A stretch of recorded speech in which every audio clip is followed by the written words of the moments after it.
2 days ago, David Benavidez defeated Demetrius Boo Boo Bugatti in an all-out war. The fight was very good, but in the 6th round, Andrade decided that he had enough. He didn't have what it takes to beat Benavidez. He submitted to the pressure, power, and the volume puncher of the bigger man. Though Demetrius Andrade did surprise me, he showed a lot of heart, and I saw some of the fastest hands I've ever seen in boxing, let alone the 168 weight class. This puts Benavidez at the top of 168, alongside Saul Canelo Alvarez. This is the second time this year Benavidez has taken out top contender at 168, the other being Caleb Plant, who Canelo knocked out. Benavidez, after the fight, called out Canelo in the post-conference as well, and his dad has been talking reckless on interviews. Canelo, man, it's at the end of his career. You know, he will never face the Mexican monster. There's no way. He knows he's young. He'll rather fight other fighters and never even pass a torch to a Mexican.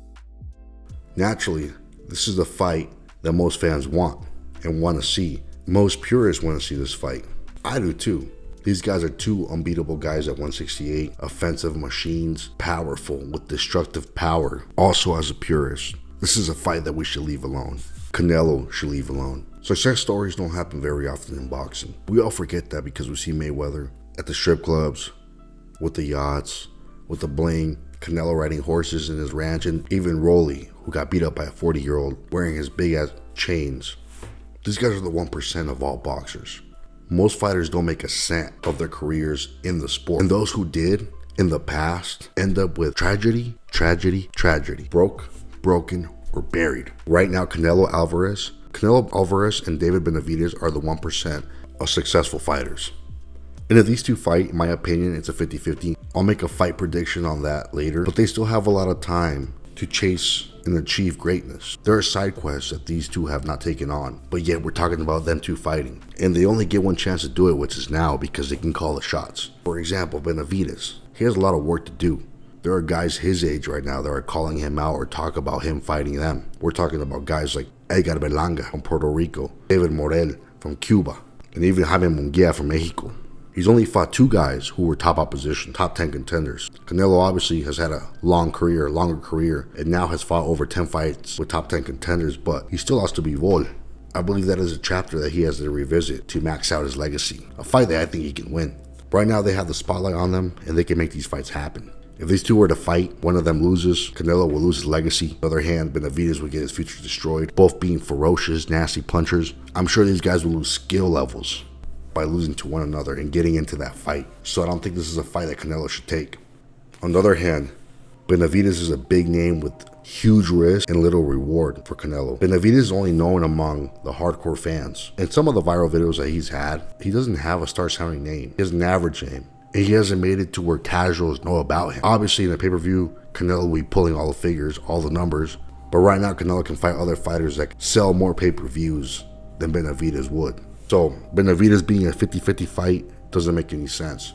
Benavidez is also in a no-loss situation. If he were to get, for example, knocked out by Canelo, at this point it doesn't mean anything. It just means he lost to one of the best fighters ever. 1 in a million type of fighter, 1 in once in a generation type of fighter. And he also gets the biggest paycheck of his life. If he beats Canelo, now he's the biggest name in boxing. Benavidez is also a weight bully. Benavidez, in my opinion, is really a 175-pounder, a light heavyweight.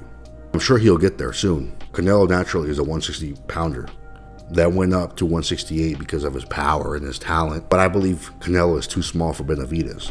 Even though he can still go out there and knock him out, I believe it would be his hardest fight to date because of the size difference and the talent that Benavidez has. So with that being said, I don't think Canelo should fight this guy. I think tomorrow he can retire and still become a Hall of Famer without taking risks of fighting Benavidez. I want to see the fight, yeah, but sometimes you got to think about the human being who is a boxer. Just like when Mayweather was getting older at the end of his career. We wanted him to fight Errol Spence, Keith Thurman, all these new guys, because we can't just let people succeed and ride into the sunset. We always want them to chase the next guy. That's what we expect from combat athletes. And they feel the pressure and they do it, but I feel like sometimes we just gotta let it go. Let these guys end up winners so we can talk about it in the future with pride. Canelo has been around for a long time. He started professionally fighting at 16.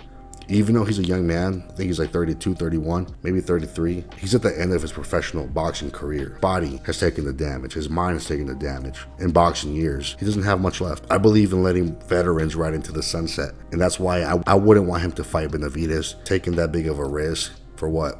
It's a 50-50 fight. Right now I can't say who would win, but it doesn't really make sense for Canelo's career. I'd rather see him fight somebody maybe even smaller, like Terrence Crawford. Terrence Crawford can get that paycheck. Canelo can get that under his belt. He can retire as a legend. Why fight a guy like this? But anyways, tell me what you think in the comments. Please subscribe, hit the notifications. Tell me what's up in the comments.